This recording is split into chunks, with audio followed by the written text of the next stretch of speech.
My father looked me dead in the eye and said, "If you do not show up, no one will even notice." He called me an extra in the movie of my own sister's life. I spent New Year's Eve alone in my studio apartment watching the fireworks on a muted television, or so I thought. At 11 p.m., a frantic knock on my door changed the trajectory of my entire existence. 2 weeks later, my face was on every billboard in Times Square, and those same parents were calling me 85 times a day, begging for forgiveness. But I am getting ahead of myself. My name is Brianna, and I am 29 years old. If you have ever been treated like a second-class citizen by your own blood, please hit the like button and subscribe to this channel. I want to hear your story in the comments because God knows I need to share mine. Let me take you back 30 hours before the ball dropped. The air inside my parents' $10 million estate in Atlanta smelled of expensive lilies and judgment. I was on my knees on the cold marble floor of the master suite dressing room. My mouth was full of sewing pins. The metallic taste of steel was the only thing keeping me from screaming. My younger sister Chloe stood on the pedestal like a statue of a goddess. She was wearing a $10,000 emerald silk gown that was currently cutting off her circulation. "Ouch, watch it, Brianna. You pricked me," Chloe shrieked, jerking her body and almost kicking me in the face. I took the pins out of my mouth and took a deep breath. "Chloe, if you stop moving, I can actually let out the seam. The silk is delicate, and you have grown about 2 inches in the waist since the last fitting." Chloe turned purple. "I have not gained weight. It is your cheap measuring tape that is wrong. Mom, tell her to stop sabotaging me." My mother Viola was sitting on the velvet chaise lounge scrolling through her iPad. She did not even look up. "Brianna, stop making excuses and just fix the dress. And please move your knees off the white rug. Those jeans you are wearing look like you found them in a dumpster. I do not want street dirt on my Persian carpet." I looked down at my jeans. They were vintage Levi's that I had upcycled with hand-embroidered sashiko stitching. In the world of sustainable fashion where I actually worked, they were considered art. In this house, they were considered trash. I shifted my weight onto the hard floor, my kneecaps aching.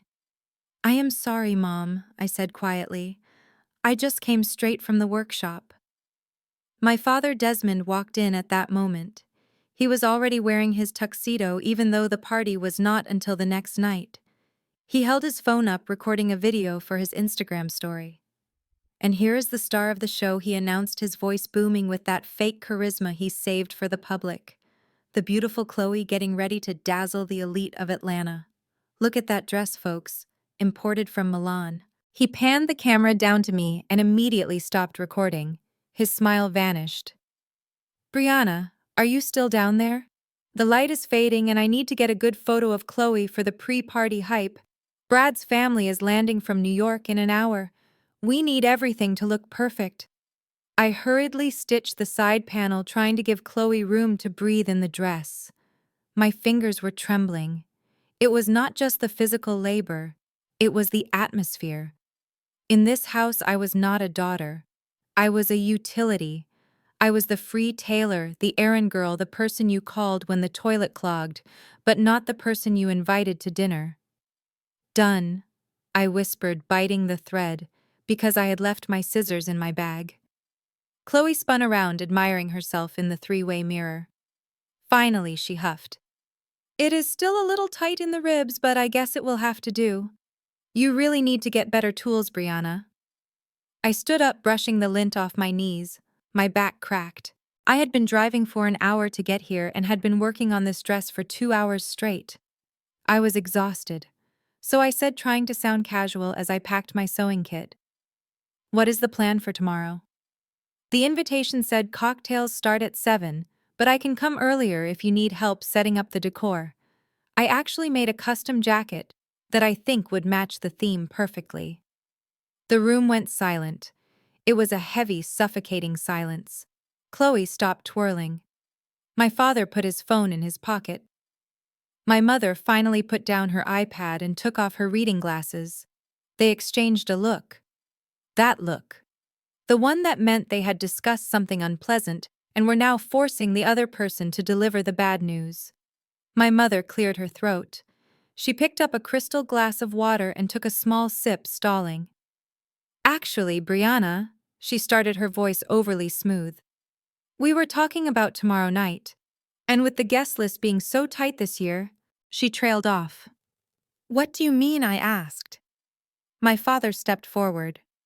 "Look, Brianna, let us be realistic. This is not just a family party. This is a networking event.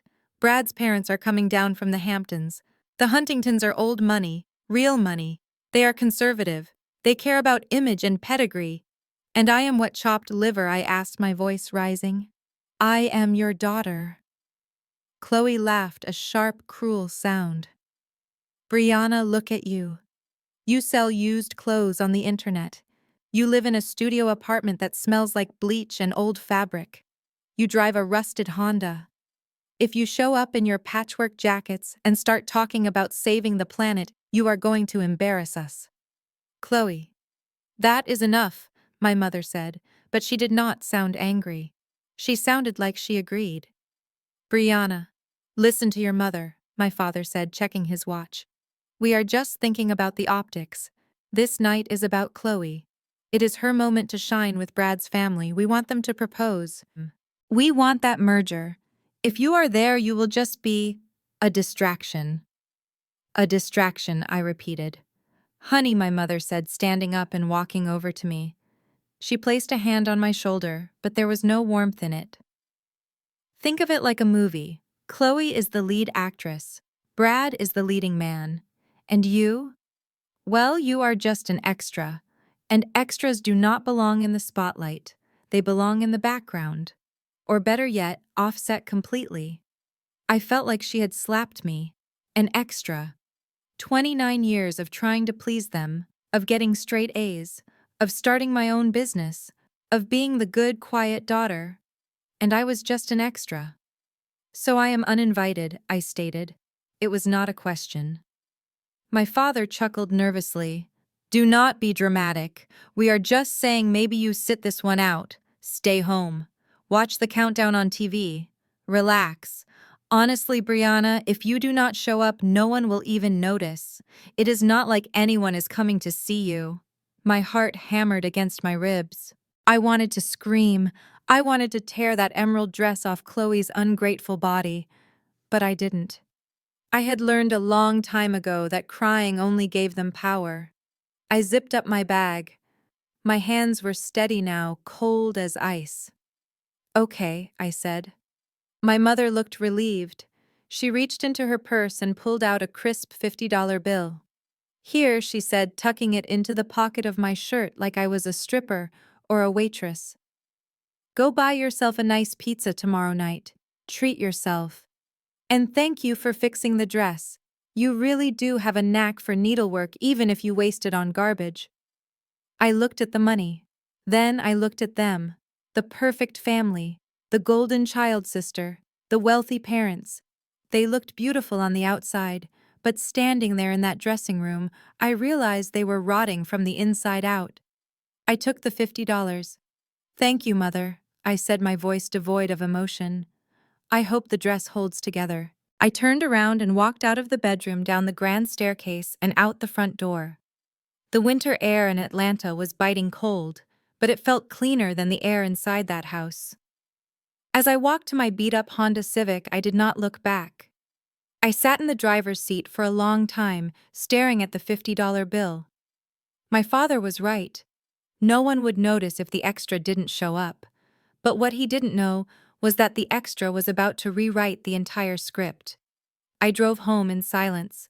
I did not cry. I did not scream. I just planned. The next 30 hours were a blur of loneliness. I saw the Instagram stories start to pop up, the decorations, the caterers, Chloe posting selfies with the caption, "So blessed to be surrounded by people who match my energy." I sat in my studio surrounded by scraps of denim, velvet, and silk. This was my kingdom. My parents called it garbage, but I saw potential in things other people threw away. Maybe that was why I related to the fabric so much. I was the discard pile of the Jenkins family. New Year's Eve arrived. The clock struck 10 p.m. I was wearing sweatpants eating the pizza my mother had so generously paid for. I had blocked their numbers for the night so I wouldn't have to see the photos of Brad's family sneering at the waiters. Then at 10:45 my phone buzzed. Not a text. An alert from my building's security app. Someone was at the main entrance. I ignored it. Probably a delivery for a neighbor. Then a knock on my door. Heavy, urgent. I frowned. I lived in a gritty part of town. People didn't just knock on doors at this hour unless it was trouble.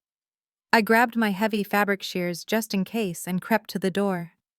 "Who is it?" I called out. A woman's voice muffled and stressed. "Are you Brianna Jenkins, the one on Instagram? The upcycler?" I hesitated. "Yes." "Open the door. Please, it is an emergency. We have money." I unlocked the deadbolt and opened the door an inch. Standing in my hallway were 3 massive bodyguards in black suits and a petite woman holding a garment bag that looked like it had been through a war. She pushed past me into the apartment, not waiting for an invitation. "We have a problem," she said, throwing the bag onto my work table.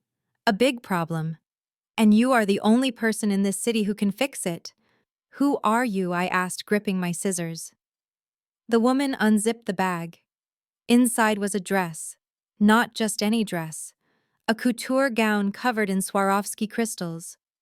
But the back was completely blown out. The zipper was shredded, and the delicate lace was torn. The woman looked at me wild-eyed. "This belongs to Serena Vance." I dropped my scissors. Serena Vance, the biggest pop star on the planet, the woman who was currently scheduled to perform the midnight set live from Atlanta in less than 2 hours. "She is in the car downstairs," the woman hissed. "Her stylist quit 5 minutes ago. This dress was custom made in Paris and it just exploded. We found your profile. We saw what you did with that vintage wedding dress last week. Can you fix this?" I looked at the dress. It was ruined. To fix it traditionally would take days. "I cannot fix this," I said. The woman's face fell. "Please, she will pay anything.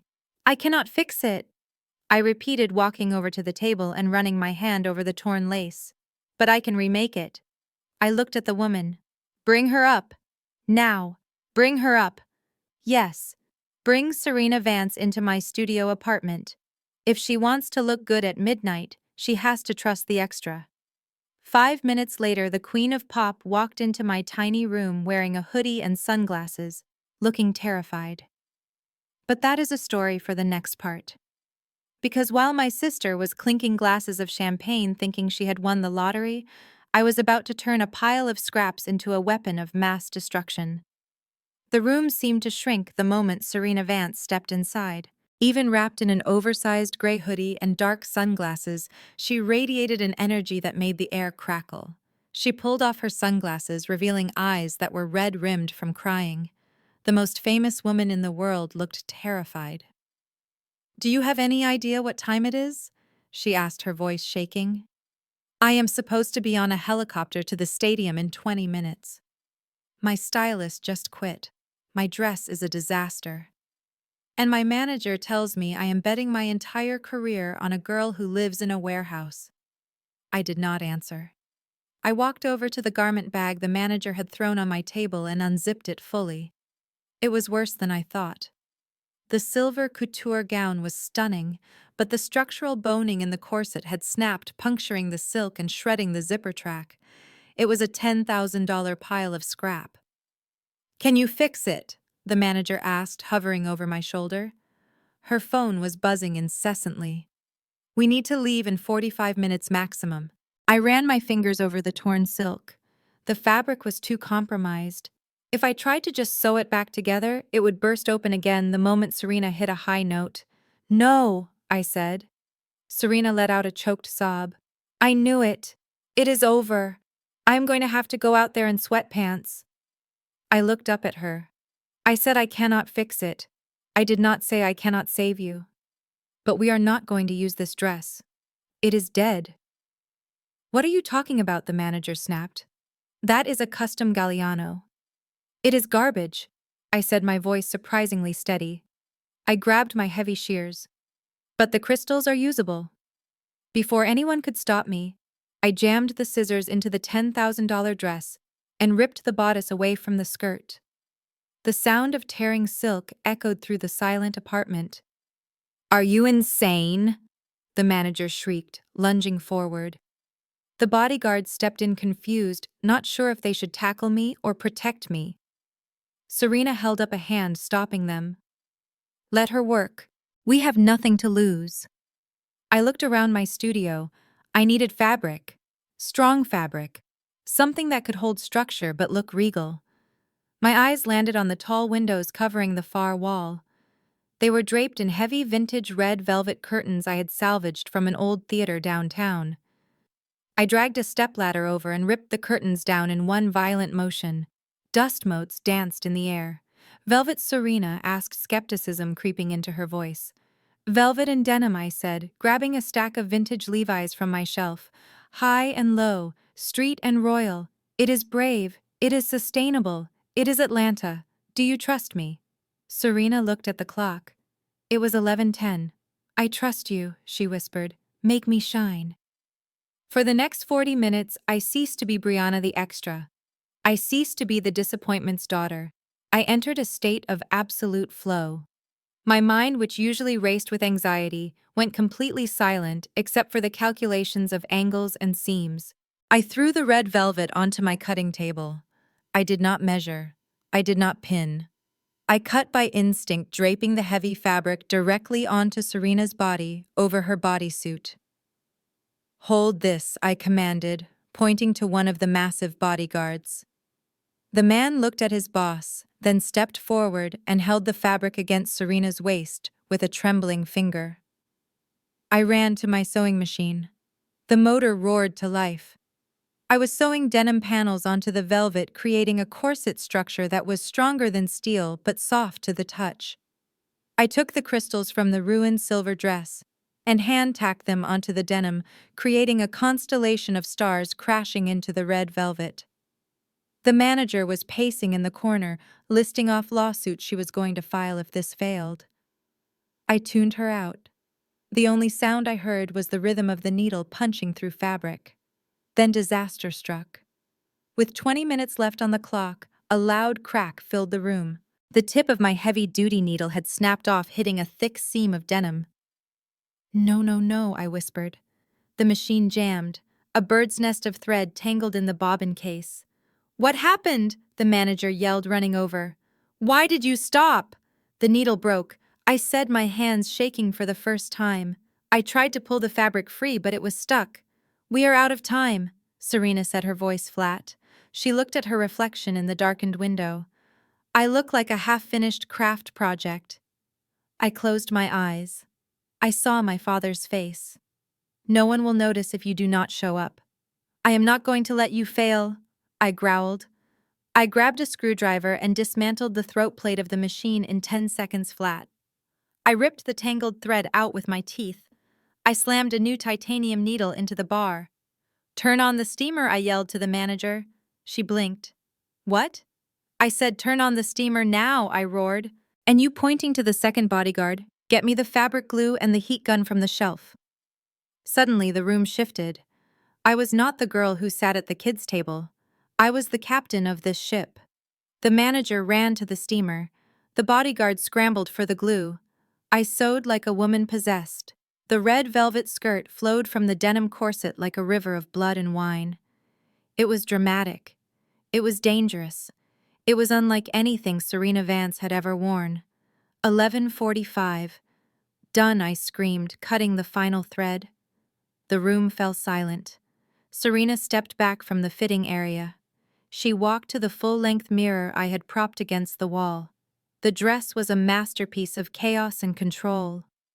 The vintage denim hugged her curves, perfectly armored and tough, while the theater velvet cascaded down her legs, giving her the silhouette of a warrior queen. The crystals I had salvaged caught the light of the single bulb overhead, turning her into a galaxy. Serena touched the rough denim bodice. She looked at herself, then she looked at me. "I have never felt more powerful," she whispered. "We have to go," the manager said, checking her watch, but her voice was different now. It was full of awe. The helicopter is waiting. Serena grabbed my hands. Her palms were warm. What is your name? She asked. Brianna, I said. Brianna Jenkins. Well, Brianna Jenkins, Serena said, pulling her hood up over the masterpiece I had just created. You just saved my life. And I always pay my debts. She turned to her manager. Get her number, get her bank account, and get her a lawyer. She is going to need one because after tonight, everyone is going to want a piece of her. The bodyguards surrounded her and swept her out of the apartment as quickly as they had arrived. The door slammed shut. I was alone again. The room was a wreck. Scraps of red velvet and denim littered the floor. My sewing machine was smoking slightly. The pizza was cold. I walked over to the window and looked down. I saw the black SUV peel out of the parking lot and speed toward the stadium. I looked at the clock, 11:50. I turned on my TV. The local news was broadcasting the countdown live from the stadium. The announcers were speculating about what Serena would wear. Rumors of a Parisian gown. Rumors of diamonds. I sat on the floor amidst the ruin of my curtains and waited. 10, 9, 8. The crowd on TV roared. 3, 2, 1. Happy New Year. Fireworks exploded over the Atlanta skyline. And on the screen, Serena Vance rose from beneath the stage on a hydraulic lift. The lights hit her. The red velvet blazed like fire. The denim sparkled with recycled diamonds. The crowd went silent for a split second and then erupted. It was not just a dress, it was a statement. My phone, which had been silent all night, buzzed. Unknown number. I picked it up. Turn up the volume, the text read. On the screen, the music stopped. Serena held the microphone. She looked directly into the camera lens, and I swore she was looking right into my dark, lonely apartment. Who are you wearing? Serena, the host, screamed over the noise. Is it Dior? Is it Versace? Serena smiled, a smile that was sharp and dangerous. No, she said. This is a Brianna Jenkins original. She is a genius in a warehouse downtown, and she is the future of fashion. My phone buzzed again.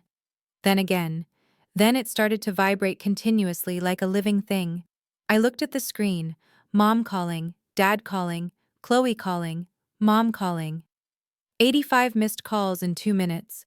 I looked at the phone dancing on the table. Then I looked at the TV where my work was being broadcast to millions of people. I picked up the phone, and I turned it off. Let them wait. The extra had just stolen the show. While I sat in the semi-darkness of my studio apartment surrounded by the debris of my frantic creativity, the Jenkins family. New Year's Eve gala was reaching its peak of orchestrated boredom. I did not need to be there to know exactly what was happening. I knew the script by heart because I had watched it play out for 29 years. My father Desmond was undoubtedly cornering Mr. Huntington near the open bar, talking loudly about synergy and market cap, while Brad's father checked his Rolex and looked for an exit strategy. My mother Viola would be circulating the room with a frozen smile, making sure no one placed a drink on a coasterless surface, silently judging the net worth of every guest. And then there was Chloe, my beautiful golden sister. I could picture her perfectly. She would be standing in the center of the room, desperately trying to be the gravitational pull of the evening. She would be laughing a little too loudly at jokes that were not funny, tilting her head to catch the light, so her diamond earrings sparkled just right for the photographers. She was playing the role of the perfect debutante, the future wife of a banking heir, but the audience was not buying tickets. The air in that mansion was likely thick with polite indifference. The Huntingtons were old money New York. They had seen bigger houses, better jewelry, and more desperate social climbers than my parents could ever imagine. To them, this party was just an obligation, a checkbox on a social calendar, before they could go back to their real lives. Back in my studio, the only light came from the 60-inch television screen mounted on the brick wall. I had turned the volume up until the bass of the live concert shook the floorboards. The energy in Times Square was electric, a chaotic ocean of humanity huddled together in the freezing cold, waiting for a miracle. They were screaming, they were crying, They were alive. It was the exact opposite of the sterile mausoleum my parents called a home. I pulled my knees to my chest. My hands were still stained blue from the denim dye. My fingers were raw. I felt a strange sense of calm settle over me. It was the calm of a gambler who has pushed every single chip into the center of the table and is waiting for the dealer to turn the final card. I had given Serena Vance not just a dress, but my soul stitched together with velvet and thread. If it fell apart, if she looked ridiculous, my career was over before it began. But if it worked, if my vision translated to the stage, everything would change. The countdown clock on the screen hit 60 seconds. The camera panned over the crowd in New York. People were kissing. Confetti was being loaded into cannons. The anticipation was a physical weight in the room. I wondered if my family was watching. They usually turned the TV on right before midnight just to count down with the rest of the world pretending they were part of the zeitgeist. I imagined my father grabbing the remote, muttering about how loud the music was, while my mother critiqued the outfits of the hosts. 10 seconds. I stopped breathing. 5, 4, 3, 2, 1. Happy New Year. The ball dropped. A million voices screamed in unison. Fireworks exploded over the Hudson River, painting the sky in gold and silver. But my eyes were glued to the massive stage in the center of the square. Smoke billowed out, covering the platform in a thick white fog. The opening chords of Serena Vance's hit anthem started to play. It was a slow, heavy beat that vibrated in my chest. Then the lights cut through the smoke, red, deep blood red. And there she was. A gasp escaped my throat. Seeing it in my apartment was one thing, but seeing it on screen illuminated by a million watts of stage lighting was a spiritual experience. Serena stood like a conqueror. The red velvet skirt I had ripped from my own windows flowed around her like a royal cape cascading down the stairs of the stage. It looked heavy, expensive, and ancient. But as she stepped forward, the lights caught the bodice. The vintage denim scarred and faded armored her torso like a modern Joan of Arc. The crystals I had obsessively glued and stitched sparked and danced, creating a blinding constellation against the rough blue fabric. It was high fashion meeting street grit. It was the story of Atlanta. It was the story of me. Serena grabbed the microphone stand. She did not just sing, she roared. She moved with a ferocity I had never seen before. The dress moved with her. The denim held her tight, making her look strong and invincible, while the velvet swirled, creating drama with every step. She looked dangerous. She looked undeniable. I watched mesmerized as the camera cut to the crowd. People were crying. Girls were reaching out, trying to touch the hem of that velvet skirt. Social media feeds began scrolling at the bottom of the screen, and I saw the comments flying by too fast to read. What is she wearing? That look is iconic. Is that denim and velvet? Who made that? The song ended. Serena stood center stage, chest heaving, sweat glistening on her skin. The applause was deafening. It sounded like thunder rolling across the city. The host of the broadcast, a man with perfect teeth and a tuxedo, ran onto the stage looking genuinely stunned. "Serena," he shouted over the noise. "That performance was historic. But we have to talk about this look. I have never seen anything like it. You look like a queen of the revolution. Who are you wearing tonight? Is this Galliano? Is this Alexander McQueen?" Serena laughed. It was a rich, throaty sound. She looked directly into the camera lens. Her eyes were fierce behind the sunglasses she had put back on. "No, Ryan?" she said, her voice booming through the speakers of my TV and through the speakers of every TV in America, including the 80-inch screen in my parents' ballroom. "This is not Paris. This is not Milan. This is Atlanta." She pointed a manicured finger at the lens. "This masterpiece was created tonight in a warehouse by a woman named Brianna Jenkins." My heart stopped. She said my name. She actually said my name. The host looked confused for a split second. "Brianna Jenkins. I do not think I know that label." "You will," Serena said. She is a genius. She took a disaster and turned it into art in 2 hours. Remember the name America. Brianna Jenkins. She is the future. The feed cut to a commercial, but I was no longer watching. I was frozen, staring at the black space where her face had been. At that exact moment across town in the mansion on the hill, the scene must have been catastrophic. I learned later from a cousin who was catering the event that the moment Serena spoke my name, my mother dropped her crystal champagne flute. It shattered on the floor, spraying vintage Dom Perignon all over Chloe's emerald dress. My father, who had been mid-sentence bragging about his stock portfolio, choked on his drink. But the worst cut, the deepest wound for them, came from Mrs. Huntington. Brad's mother, the matriarch of the banking dynasty, the woman whose approval they were desperate to secure, put down her drink and looked at the screen with genuine interest. "Brianna Jenkins," she asked loud enough for the whole room to hear. "Is that your other daughter? The one you said was not important? That dress is magnificent. It is avant-garde. It is brilliant. Why is she not here?"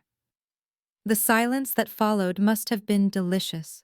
Chloe stood there overshadowed at her own engagement party by a sister who wasn't even in the room. The extra had just stolen the spotlight, and she didn't even have to walk on stage to do it. In my apartment, the silence was broken by a sound that would become the soundtrack of my new life. Bzzzt. My phone, which had been silent all night, buzzed. Bzzzt. Bzzzt. It moved across the wood, driven by the force of the notification. Bzzzt. Bzzzt. Bzzzt. Bzzzt. I walked over to it slowly, like it was a bomb. I turned it over. The lock screen was a blur of light.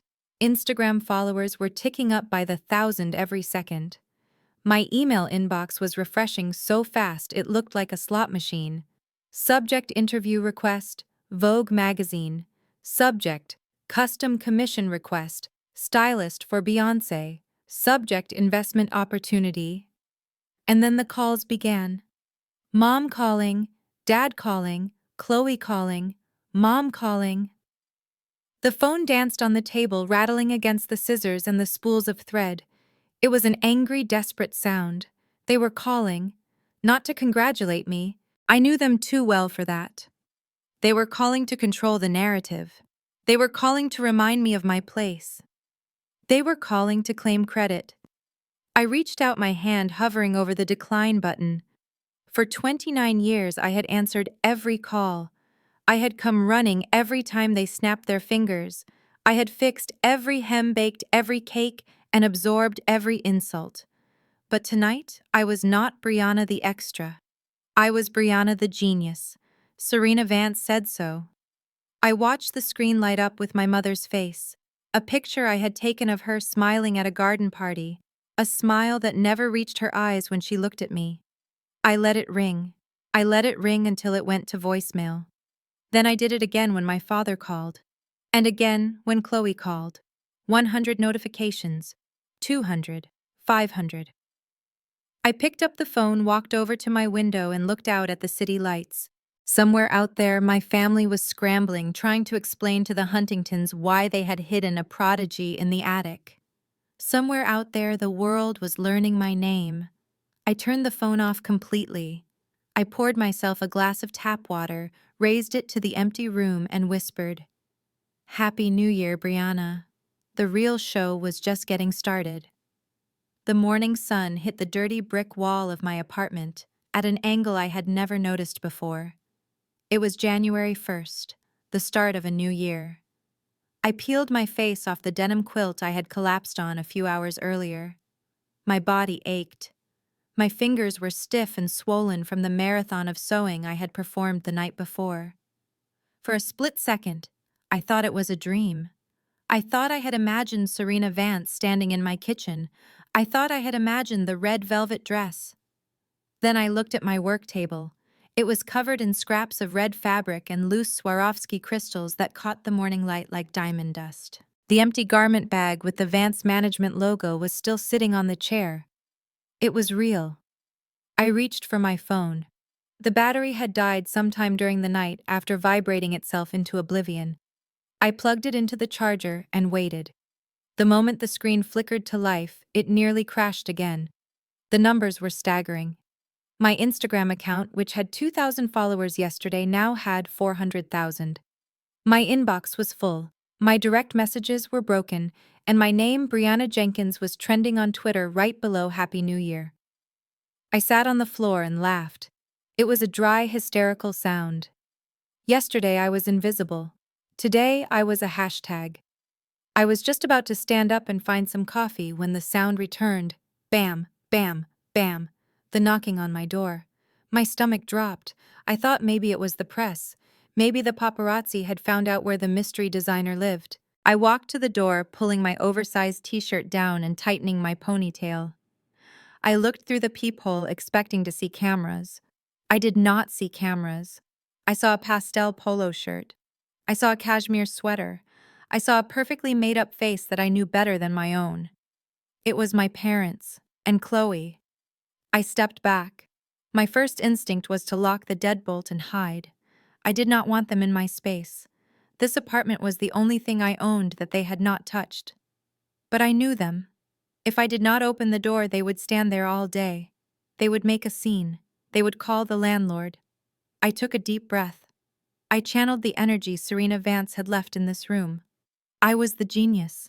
They were the audience. I unlocked the door and swung it open. "Surprise!" my mother yelled.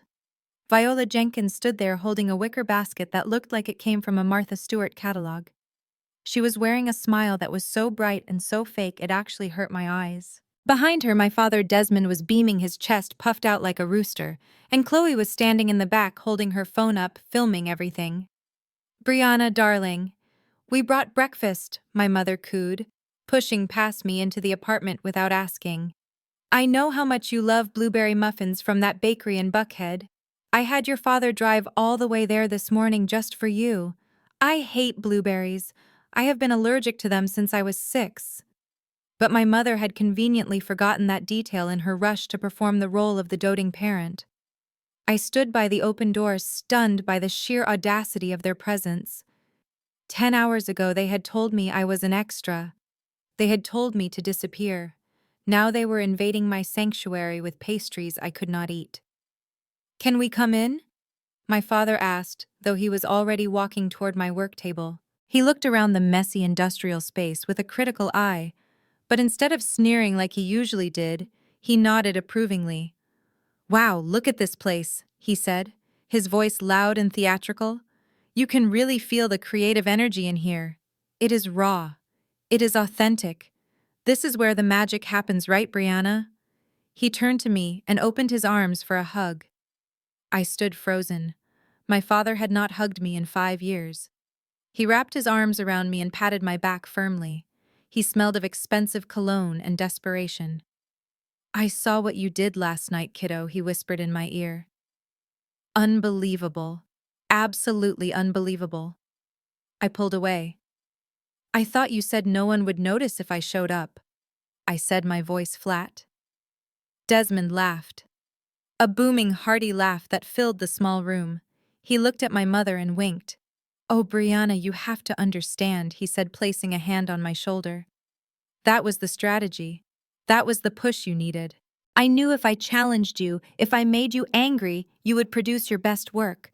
I was playing the bad guy so you could be the hero. It is basic psychology, honey. I set the stage for you to shine." I stared at him. The gaslighting was so smooth, so professional, it was almost impressive.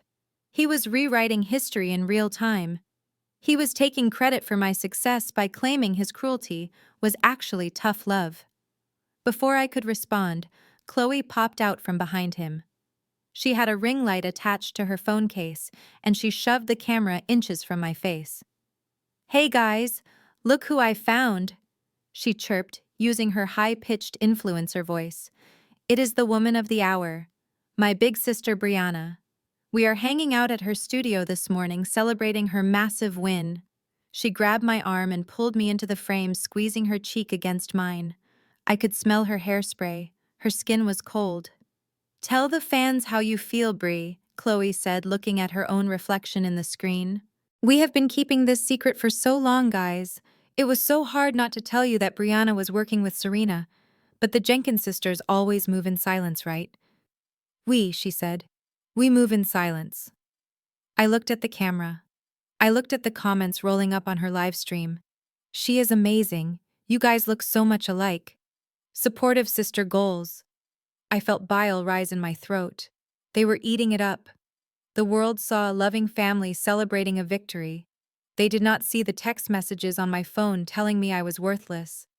They did not see the $50 bill sitting on the counter that was supposed to be my severance pay from this family. I gently pulled my arm away from Chloe. I am really tired, Chloe, I said. I need some coffee. Chloe laughed and kept filming.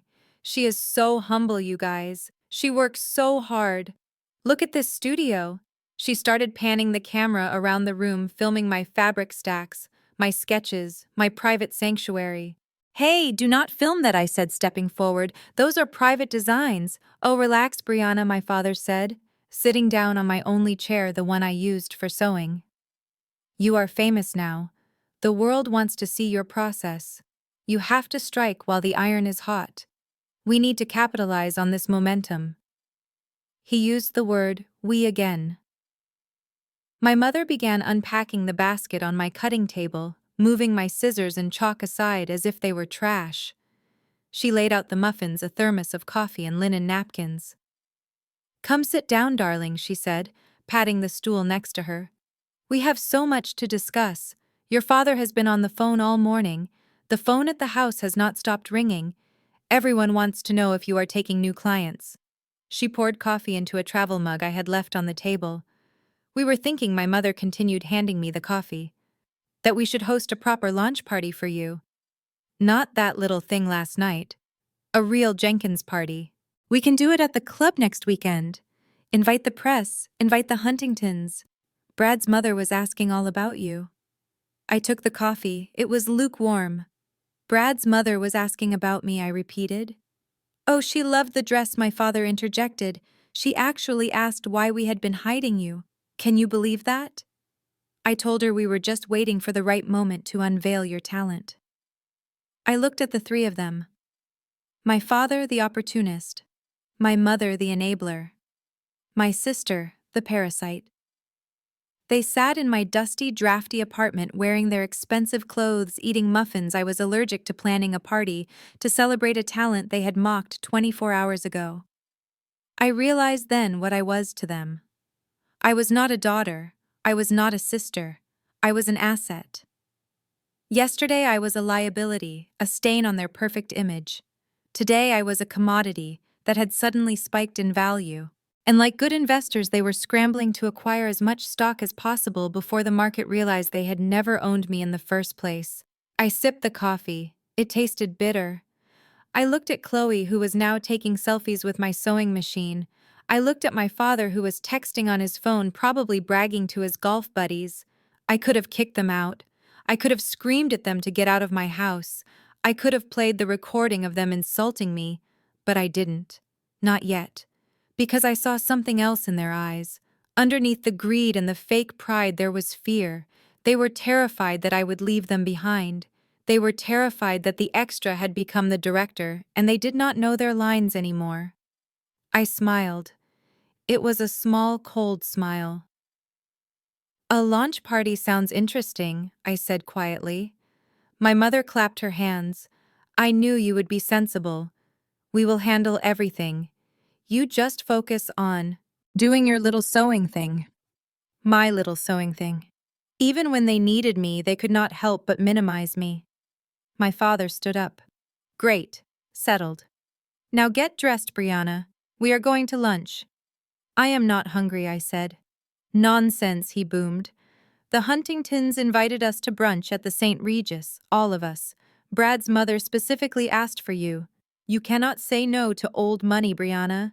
That is not how the game is played. I looked at the garment bag with Serena's name on it. Then I looked at my family. Okay, I said. Let me change. I walked behind my changing screen. I could hear them whispering. See, I told you she would come around. My mother hissed. She needs us. She does not know how to handle this kind of attention. She is still wearing those rags, Chloe muttered. I hope she puts on something decent. I took off my t-shirt. I looked at myself in the mirror. I saw the exhaustion in my eyes, but I also saw something new. I saw leverage. They wanted to show me off to the Huntingtons. They wanted to use me as a trophy to secure their merger with the wealthy banking family. Fine, I thought, pulling on a black turtleneck. I will go to brunch. I will sit at their table. I will eat their food. But I am not going as their daughter. I am going as a spy. I walked out from behind the screen.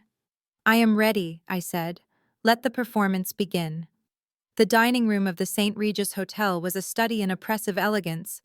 The ceilings were 20 feet high, painted with frescoes of cherubs that seemed to be looking down at the tables, judging the net worth of everyone eating lunch. The air smelled of white truffle oil and old money. I sat at a round table covered in a tablecloth so white it hurt my eyes. My mother Viola was vibrating with anxiety. She kept rearranging the silverware and checking her reflection in the back of a spoon. My father Desmond was pretending to read the wine list, but I could see his eyes darting toward the entrance every 3 seconds. Chloe sat next to me. She had changed into a pastel pink Chanel suit that looked like it belonged on a doll. She was gripping her clutch so hard her knuckles were white. I was the ink stain on their perfect white canvas. I was wearing my black turtleneck and wide-leg trousers. I had pulled my hair back into a severe bun. I felt like a spy in enemy territory. They are here, my father hissed, straightening his tie. The Huntingtons did not walk into a room. They floated in on a cloud of entitlement. Brad's father was a tall gray man who looked like he owned the bank because he actually did. Brad looked like a younger, softer version of him, but the center of gravity was Mrs. Huntington. She was a small woman with steel gray hair cut in a sharp bob.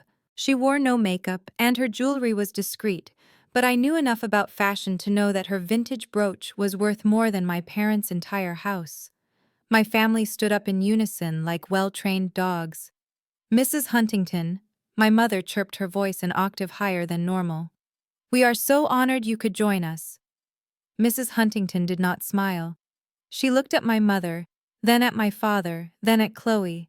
Her gaze was like a laser scanner at a checkout counter. Sit down, Viola, she said. We are not at court. We all sat. The tension was thick enough to cut with a steak knife. Waiters appeared instantly, pouring sparkling water and offering menus. Chloe immediately launched into her rehearsed speech. She turned to Mrs. Huntington with a blinding smile. Oh, Catherine, I have to tell you about the wedding flowers. I found this amazing florist in Paris who specializes in rare peonies. Brad and I were thinking we could fly them in for the ceremony. It would be so romantic. Mrs. Huntington picked up her menu and did not look up. Peonies die in 4 hours, she said flatly. Unless you plan on having a funeral immediately after the reception, I would suggest something heartier. Chloe's smile faltered. She looked at Brad for support, but he was busy buttering a roll, avoiding eye contact. Right? Chloe stammered. Good point. Maybe roses then. Or lilies. Mrs. Huntington lowered her menu. She looked across the table directly at me. You are the sister, she said. The one from the television. I felt every eye at the table snap to me. My father opened his mouth to interrupt, probably to claim credit again, but Mrs. Huntington held up a hand, silencing him. I am speaking to her, Desmond, she said. She looked at me with eyes that were cold but intelligent. I saw the broadcast last night, she continued. That was not just sewing, that was architecture.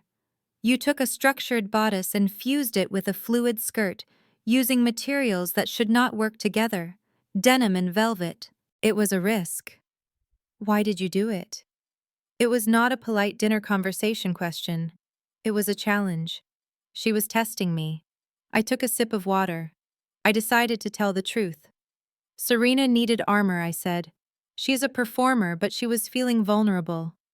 The zipper broke because the dress was fighting her body. I wanted to give her something that protected her, but also allowed her to take up space. The denim is the armor. The velvet is the royalty. It is about balance. Mrs. Huntington nodded slowly. And the stitching, she asked. I noticed the white thread on the bodice. It looked intentional, like kintsugi. I was stunned. Kintsugi was the Japanese art of repairing broken pottery with gold, emphasizing the cracks rather than hiding them. It was the core philosophy of my work. Exactly, I said, leaning forward, forgetting for a moment that I was supposed to be the silent extra. It is called sashiko. It is a Japanese mending technique. The idea is that the repair makes the object more beautiful than it was when it was new. I do not believe in hiding the work.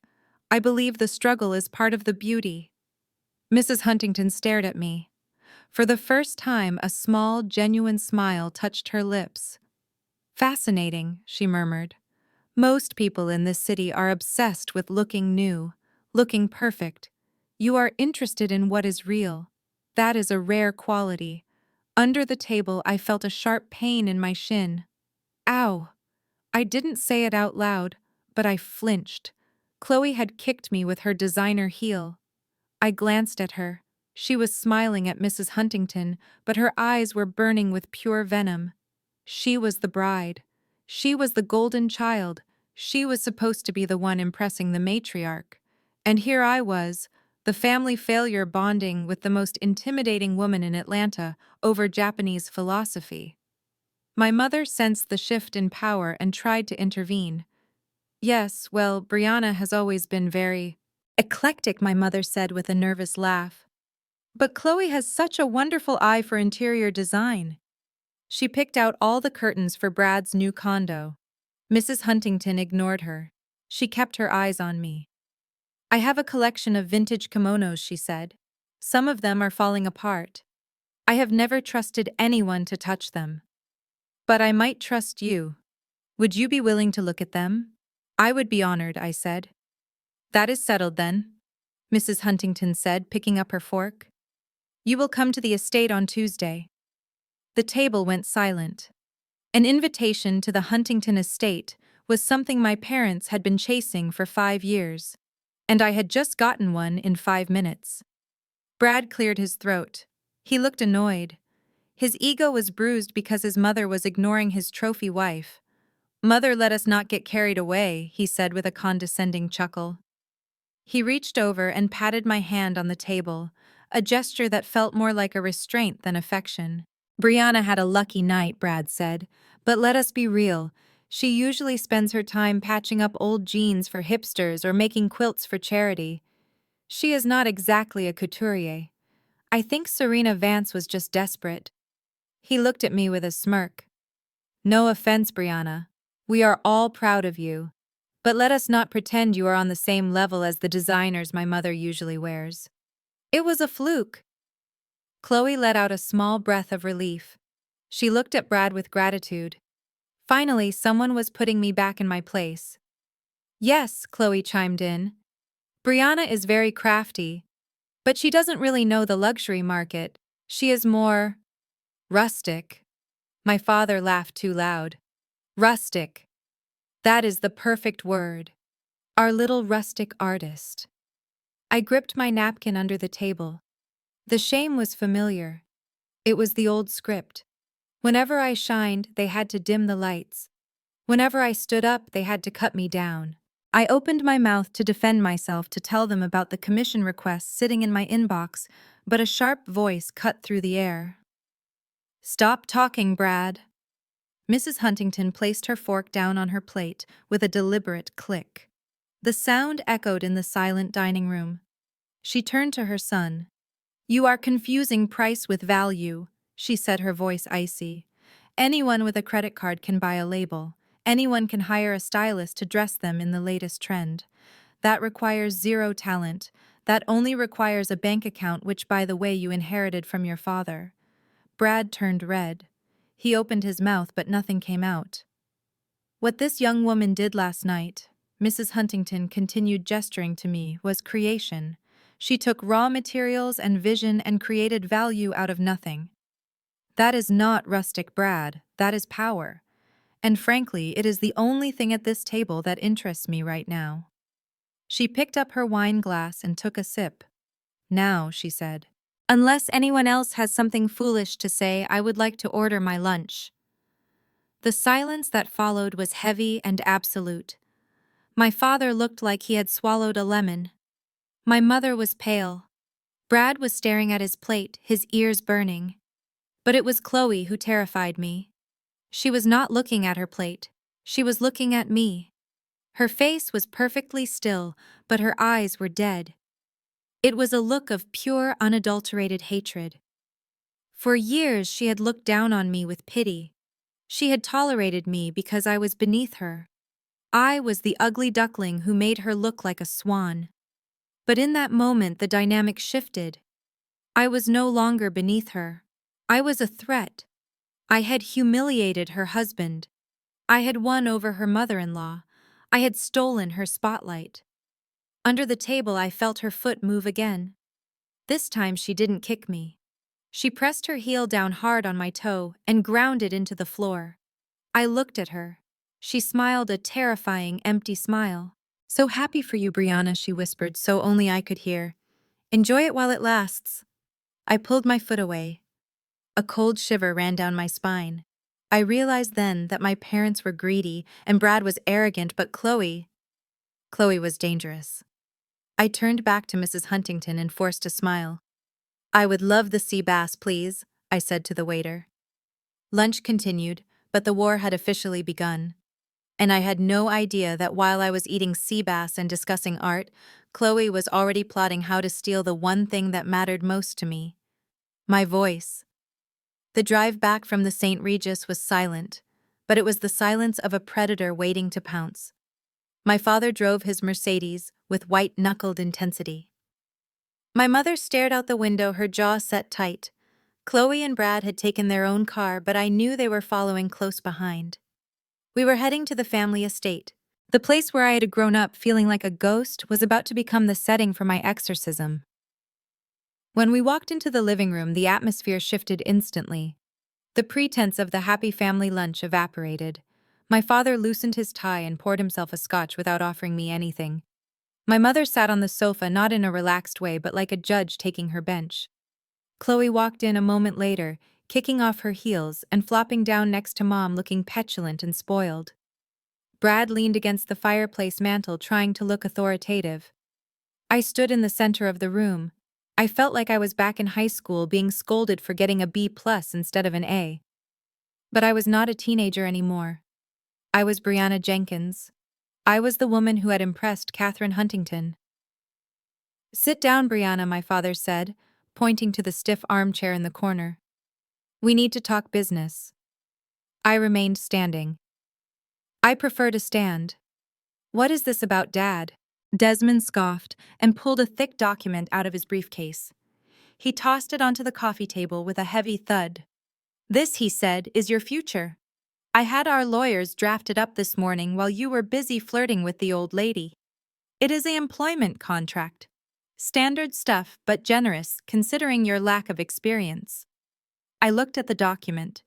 The cover page read, "Chloe X, Brad, Lifestyle Brand, Independent Contractor Agreement."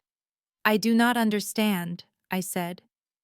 "It is simple, really," my mother interjected, her voice smooth and dangerous. "Chloe is launching a fashion and beauty line next month. It is going to be huge. Brad has already secured the capital, but Chloe is busy with the marketing and the networking. She needs someone to handle the technical side." "The technical side," I repeated. "You mean the designing, the creating, the actual work." "Don't be semantic," Brianna, Brad said from the fireplace. "We are offering you a job. You will be the head designer for the brand. You will create the sketches, source the fabrics, and oversee production." "And whose name will be on the label?" I asked, though I already knew the answer. "Chloe's, obviously," Chloe said, rolling her eyes. "It is my brand, Brianna. I am the face. I am the one with the followers. You are just the hands." "So you want me to be a ghost designer?" I said, my voice rising. "You want me to do all the work, give you all my ideas, and let you take all the credit while I stay in the shadows?" Again. My father slammed his glass down on the table. "Listen to me, Brianna," he barked. "This is how the world works. You have a little talent, sure, but Chloe has the star power, she has the look, she has the husband with the connections. You are… Well, look at you. You are awkward. You are plain. You are not marketable. He walked over to me, invading my personal space. We are giving you a chance to be useful, he hissed. To contribute to this family's legacy. It is your duty as the older sister to support Chloe. She is the one who is going to take us to the next level. You are just the ladder she climbs to get there. I looked at them, my mother nodding in agreement, Chloe smirking, Brad checking his watch. They truly believed this. They truly believed that my only purpose on this earth was to serve them. I looked at the contract on the table. Then I looked at my father. No, I said. The room went deadly silent. Excuse me? My mother asked, leaning forward. I said no. I repeated, my voice shaking slightly but gaining strength with every word. I will not sign that. I will not be your ghost. I will not be your ladder. I took a step back. I have my own plans. Serena Vance has already offered to back my own label. Under my own name. Brianna Jenkins. Chloe jumped up from the sofa. Her face twisted in ugly rage. You liar, she screamed. Serena Vance doesn't care about you. She just needed a quick fix. You are going to embarrass yourself. You can't start a brand. You are nobody. I am somebody too. Mrs. Huntington, I said quietly. And I am somebody to the 400,000 people following me right now. My father's face turned a deep shade of purple. He pointed a shaking finger at me. You ungrateful little brat. We fed you. We clothed you. We put a roof over your head. And this is how you repay us. By competing with your own sister. By trying to humiliate us. I am not trying to humiliate you, I said. I am just trying to exist. If you walk out that door, my mother stood up, her voice rising to a shriek. If you walk out that door, Brianna, you are dead to us. Do you hear me? We will cut you off. We will tell everyone you are mentally unstable. We will tell the press you are a thief. We will ruin you. I looked at my mother, the woman who had birthed me, the woman who was supposed to protect me, and I realized she was not protecting me. She was protecting her investment. Go ahead, I said. Tell them whatever you want. But remember one thing. The world is watching now, and they like the extra a lot more than they like the villain. I turned around and walked toward the door. Brianna. Come back here, my father roared. I forbid you to leave. I opened the heavy oak door. The afternoon sun flooded into the dark hallway. Goodbye, Dad, I said. And by the way, the contract needs work. You forgot to include a clause for self-respect. I slammed the door shut behind me. As I walked to my car, I heard the sound of glass shattering inside the house. My father had thrown his scotch glass against the wall. My hands were trembling as I fumbled for my keys. I was terrified. I had no safety net. I had no family. I was completely alone. But as I started the engine of my rusted Honda, I felt something else, something lighter, something cleaner. I was free. I drove away from the estate, watching it shrink in my rearview mirror until it was just a speck. I was homeless in a way, but for the first time in 29 years, I was finally going home to myself. I didn't know then that the war was far from over. I didn't know that Chloe was already plotting her revenge. I didn't know that my refusal to sign that contract would lead to the greatest betrayal of my life. But I knew one thing. I would never be their ghost again. The next 14 days were a blur of caffeine, adrenaline, and the smell of old leather. I barely left my apartment. I barely slept. Serena Vance had wired the seed money into my account, and suddenly the dream that lived in my head had to become a reality on a runway in New York City. The pressure was suffocating, but it was also exhilarating. For the first time in my life, I was not creating to fix something that was broken or to hide in the background. I was creating to be seen. My entire life was contained in a single object. It was a battered sketchbook bound in distressed cognac leather that I had found at a flea market 5 years ago. It went everywhere with me. It slept on my pillow. It sat next to my shower. Every page was filled with detailed charcoal drawings, fabric swatches taped into the margins, and frantic notes about draping and structure. It was my Bible. It contained the entire collection I was planning to debut at New York Fashion Week. Designs that were personal. Designs that told the story of a girl who was discarded and found her worth in the wreckage. I called the collection Reclamation. I was hunched over my work table, shading the hem of a denim evening coat when I heard a knock at the door. It was not the aggressive pounding of the bodyguards or the entitled rapping of my parents. It was a soft, hesitant sound, almost like a child asking for permission to enter. I froze. I checked the peephole. It was Chloe. But it was not the Chloe I was used to. She was not wearing her armor of Chanel and aggressive contouring. She was wearing baggy sweatpants and a hoodie. Her hair, usually blown out to perfection, was pulled back in a messy knot, and she was crying. Real ugly mascara running down the face, crying. I should have ignored her. I should have remembered the way she ground her heel into my toe at the St. Regis. I should have remembered the smirk when she called me a ghost. But I opened the door, because despite everything, she was my little sister. And for 26 years I had been trained to fix her. Brianna. She sobbed the moment the lock clicked. I am so sorry. Please just listen to me. She looked small. She looked broken. I stepped back, allowing her to enter. The moment she crossed the threshold, the air in the room changed, but I was too tired to notice the shift. I was running on 3 hours of sleep and too much empathy. What do you want, Chloe? I asked, leaning against the doorframe. I am working. I know, she hiccuped, wiping her nose on her sleeve. I know you are busy. I just had to escape. It is Brad. It is his family. They are eating me alive, Brianna. You have no idea what it is like. She slumped onto my sofa, burying her face in her hands. They hate me, she muffled through her palms. Mrs. Huntington calls me daily to criticize my flower choices. Brad is obsessed with this business launch. He screams at me if I am not posting on Instagram every hour.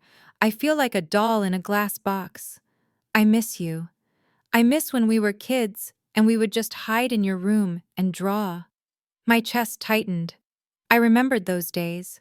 Before she became the golden child and I became the scapegoat, we had been allies. I walked over and sat on the coffee table in front of her.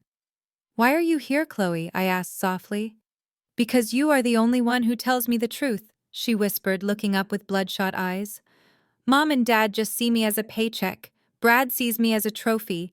You are the only one who actually knows me. I am sorry about the contract. I am sorry about what I said. I was just jealous. You are so talented and I am just a pretty face. It was exactly what I needed to hear. It was the validation I had craved my entire life. My sister admitting I was talented, my sister needing me. My guard didn't just drop, it disintegrated. I let out a long sigh. Do you want some tea? I asked. I have that chamomile blend you like. Please, she said, giving me a watery smile. That would be amazing. I stood up and walked to the kitchenette, which was tucked into the far corner of the studio, behind a partition of hanging fabrics. I filled the kettle. I reached for the mugs. I began the ritual of comfort that was second nature to me. I could not see the living area from the kitchen.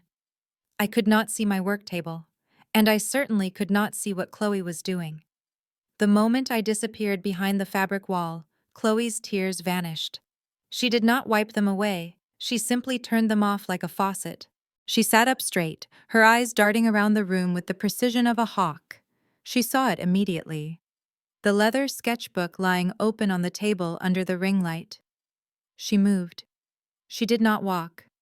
She glided across the concrete floor, silent as a snake. She pulled her phone from her hoodie pocket. She did not use the flash. She had practiced this. Click. Page 1. Click. Page 2. Click. Page 3. She worked with terrifying speed, flipping the pages, taking high-resolution photos of every sketch, every note, every fabric swatch. The evening coat, the velvet trousers, the structural corsets. She captured 5 years of my soul in 30 seconds. Then she saw my laptop. It was open, logged in because I was in the middle of a vendor order. She reached into her pocket again. This time she pulled out a small black USB drive. Brad had given it to her that morning. "Just plug it in for 10 seconds, babe," he had said. "It will do the rest." She jammed the drive into the USB port. A small window popped up on the screen, running a script of green text. She looked toward the kitchen. "Is the water boiling yet?" she called out, her voice trembling perfectly. "Almost," I shouted back, clattering the spoons. "Just looking for the honey." She looked back at the screen. The green bar hit 100%. The spyware was installed. Keylogger, screen capture, remote access. She yanked the drive out and shoved it back into her pocket. She closed the sketchbook. She smoothed the cover. She ran back to the sofa and collapsed into the exact same position she had been in before. When I walked back into the room with 2 steaming mugs, she was shaking. "Here," I said, handing her the tea. "Drink this." "Thank you," she whispered, taking the mug with both hands. "You are the best sister in the world, Brianna. I do not deserve you." I sat down next to her. I put my arm around her shoulders. I let her lean her head on me. I felt protective. I felt like the big sister again. We sat there for 20 minutes. She finished her tea. She told me she was going to stand up to Brad. She told me she was going to support my brand. She told me she loved me. "I have to go," she said, finally standing up.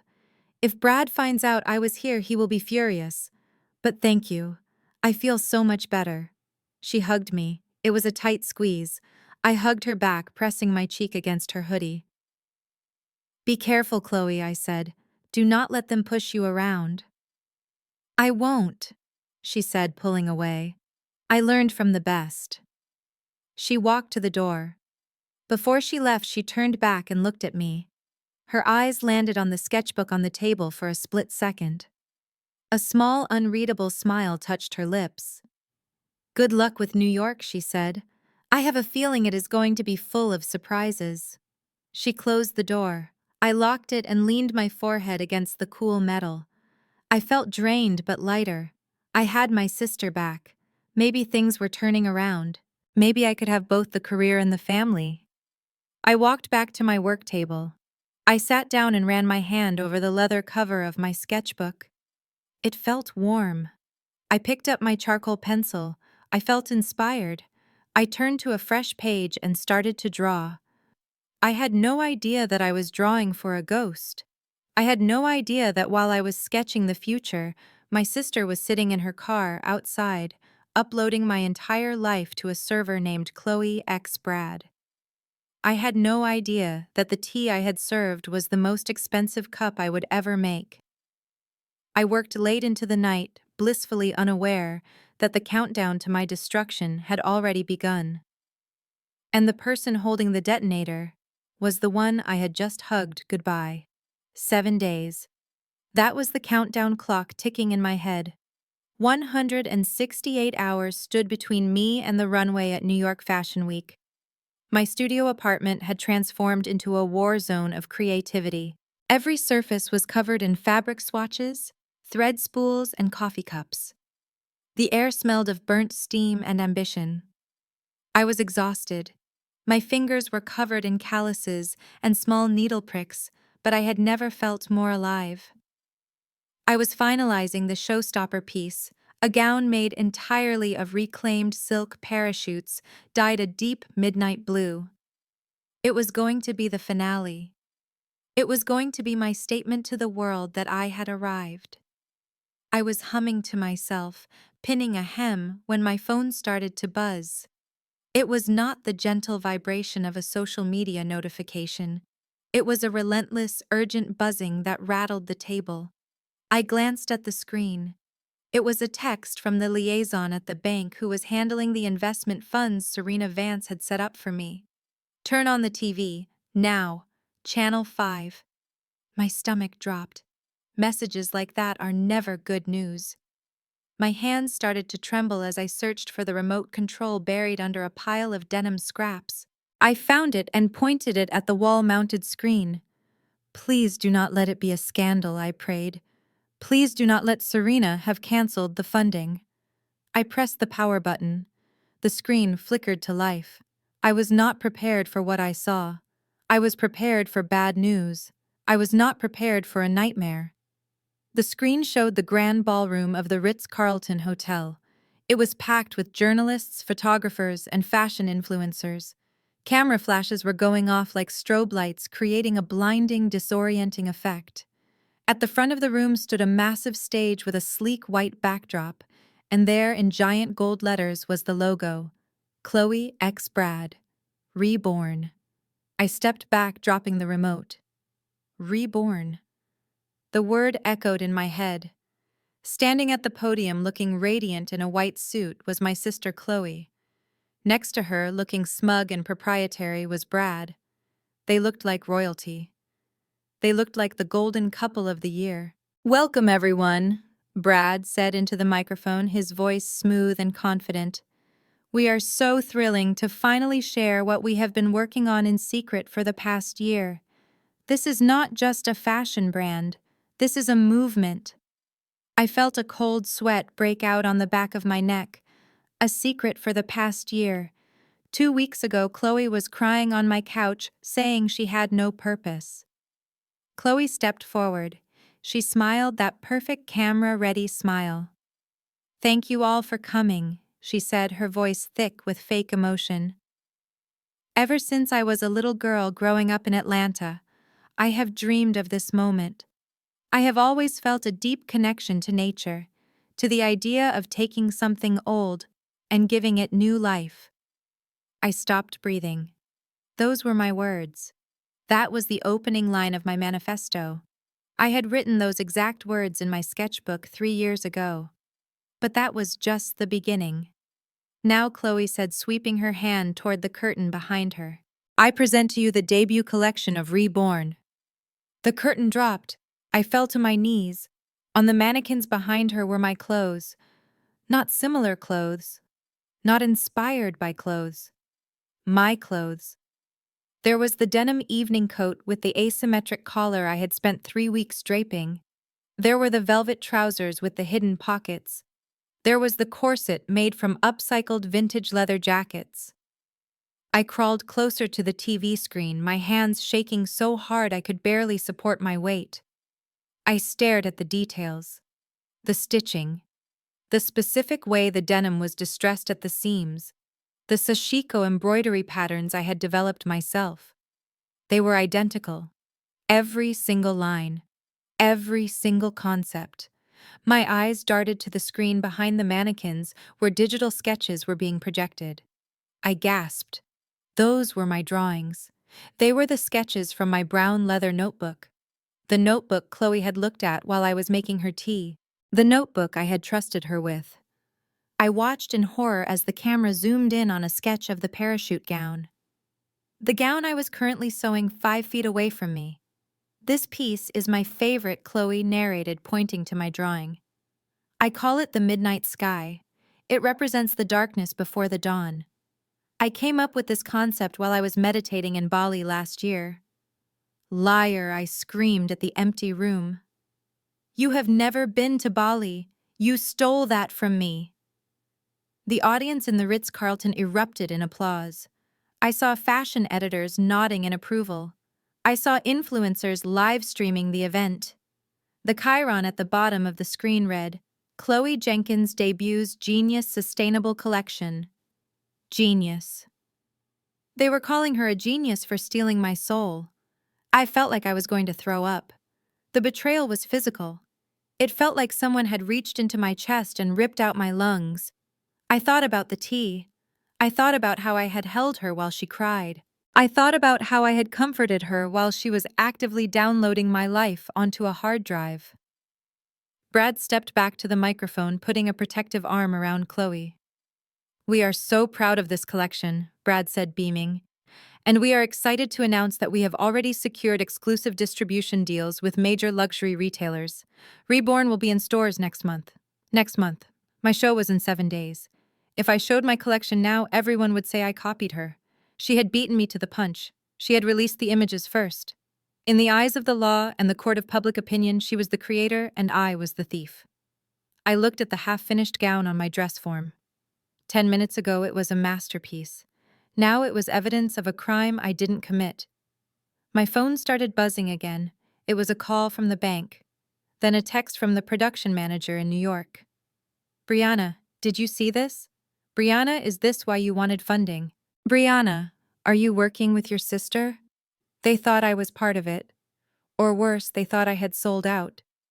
I curled into a ball on the concrete floor.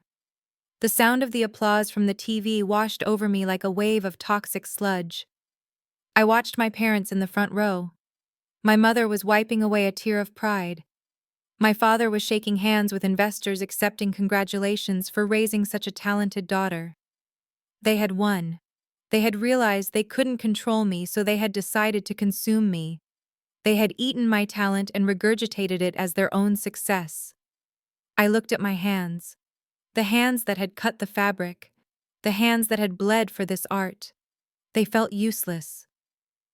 "I am finished," I whispered to the dust bunnies on the floor. Chloe's voice floated out from the speakers one last time. "This is just the beginning," she said, looking directly into the camera with eyes that looked exactly like mine. "I have so many more ideas. I cannot wait to show the world what else I am capable of." She blew a kiss to the camera. The screen faded to black as the news segment ended, but the darkness in my apartment was heavier. I lay there paralyzed by the magnitude of the theft. I had no money for a lawyer. I had no proof that those sketches were mine except a physical book that could easily be called a forgery, now that digital timestamps existed on their side. They had the money. They had the press. They had the lie. All I had was a room full of fabric and a broken heart. I closed my eyes and wished I could disappear. I wished I had never opened the door that night. I wished I had remained an extra. Because being the main character in a tragedy was far more painful than being invisible. The silence that followed the news broadcast was heavy enough to crush bones. I sat on my floor, staring at the blank television screen, hoping that if I stared long enough, the last 10 minutes would reverse themselves. I hoped that Chloe would disappear from the podium. I hoped that my designs would vanish from her mannequins. But the universe does not work in reverse. The universe moves forward, and right now, it was moving like a steamroller directly over my life. My phone rang. It was not a social call. It was the private number of the investment banker Serena Vance had assigned to handle my seed funding. I knew what he was going to say before I even answered. I could feel the bad news vibrating through the device. "Hello," I whispered. Brianna the banker's voice was professional but cold. "We saw the broadcast." "I can explain," I said, my voice cracking. "She stole them. Those are my designs. I have the sketches. I have the prototypes right here in my apartment. You have to believe me." There was a pause on the other end. A pause that cost me my future. "It does not matter what we believe, Brianna," he said. "It matters what is public record. Your sister just launched a collection with global distribution. She has the press. She has the dates. In the eyes of the market, she is the originator, and you are the one coming in second." "But they are mine," I pleaded, tears streaming down my face. "If you launch next week," he continued, cutting me off, "you will be sued for copyright infringement. The liability is too high. We cannot invest in a lawsuit, Brianna. We invest in brands. Until this legal matter is resolved, we are freezing the funds. Do not spend another dime." The line went dead. I dropped the phone. The money was gone. The show was gone. The dream was gone. I looked at the midnight sky gown standing in the corner. The silk parachute fabric seemed to mock me. 10 minutes ago, it was a symbol of my freedom. Now it was just a pile of stolen property. I needed to hear them say it. I needed to hear them admit it. I picked up the phone again and dialed my parents' house. I pictured them sitting in their living room drinking champagne, celebrating their victory, celebrating the theft of their own daughter's soul. My mother answered on the second ring. "Hello," she said. Her voice was light and airy. She sounded happy. "How could you?" I asked. I did not scream. I did not have the energy to scream. I just whispered, "How could you let her do this?" My mother sighed. It was a long, exasperated sigh, like I was a toddler throwing a tantrum in a grocery store. "Oh, Brianna, stop being so dramatic," she said. "You are ruining a very happy moment for the family." "Happy," I choked out. "She stole my entire life, Mom. She broke into my house. She photographed my sketchbook. And you helped her. You knew." "Listen to me, Brianna." My mother's voice turned steel cold. "You need to grow up and look at the big picture. Chloe needed this. She was struggling. The Huntingtons were pressuring her to bring something to the table. She needed a win to secure her position in that family. So you sacrificed me," I said. "You fed me to the wolves so Chloe could look important." "We did not sacrifice you," my mother snapped. "We gave you an opportunity to help your sister and you refused. You were selfish. You wanted all the glory for yourself. So we took what was necessary. Think of it as a donation. You have so many ideas, Brianna. Can you not just let your sister have these few?" "Let her have them," I repeated. "She took everything. She is the face of the brand," my mother said, dismissing my pain. "You are the talent, but she is the star. That is the natural order of things. Now stop crying and do not do anything stupid. No one will believe you anyway. She is the golden girl. You are just the bitter sister. Do not embarrass us further." She hung up. I sat there with the dial tone buzzing in my ear. The betrayal was absolute. It was not just about the clothes. It was about the fact that my mother looked at me and saw nothing but fuel for my sister's fire. She did not love me. She used me. An hour later, there was a knock at the door. I did not move. I thought it might be Serena. I prayed it was Serena coming to save me again. I dragged myself to the door and opened it. Standing there was a man I did not recognize. He was wearing a suit that cost more than my car. He held a leather briefcase and had the dead shark eyes of a corporate lawyer. "Ms. Jenkins," he said, "I represent Chloe X Brad Lifestyle and the Huntington Family Trust." He did not wait for an invitation. He walked into my apartment, stepping over a pile of fabric with visible disdain. He placed his briefcase on my cutting table, right on top of a chalk outline I had drawn that morning. "We are here to make you an offer," he said, clicking the latches open. He pulled out a single sheet of paper and a check. "My clients are aware that there may be some confusion regarding the provenance of the Reborn collection," he said, smoothing his tie. "To avoid any unpleasant public scenes, they have authorized me to offer you a consulting fee." He slid the check across the table. $50,000. It was a lot of money to a broke artist, but it was pennies compared to the millions Chloe and Brad would make from my designs. I stared at the check.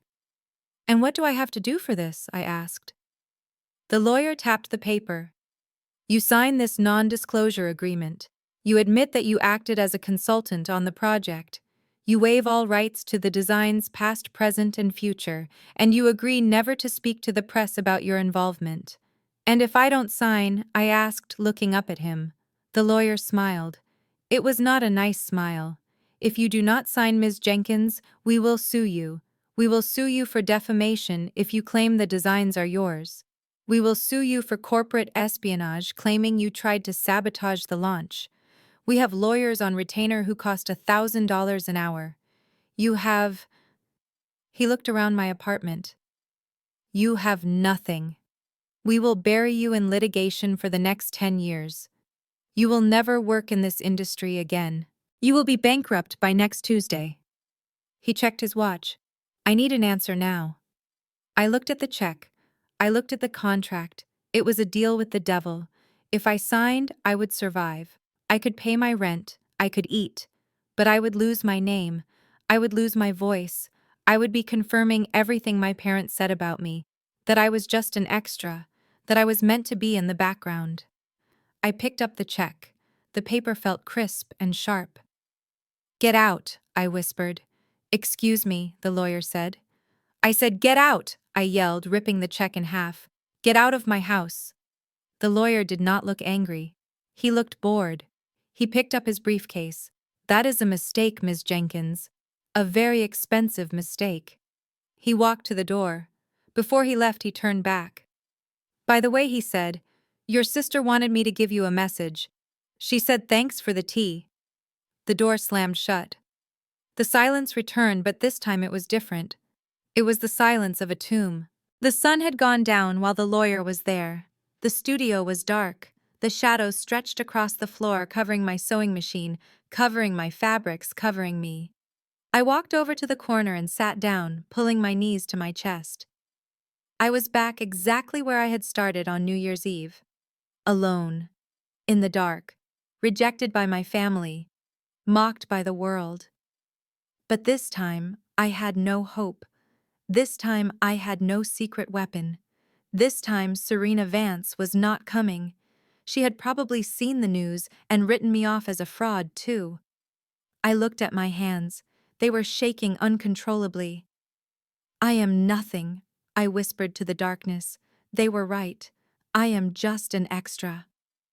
I buried my face in my hands and let the darkness swallow me whole.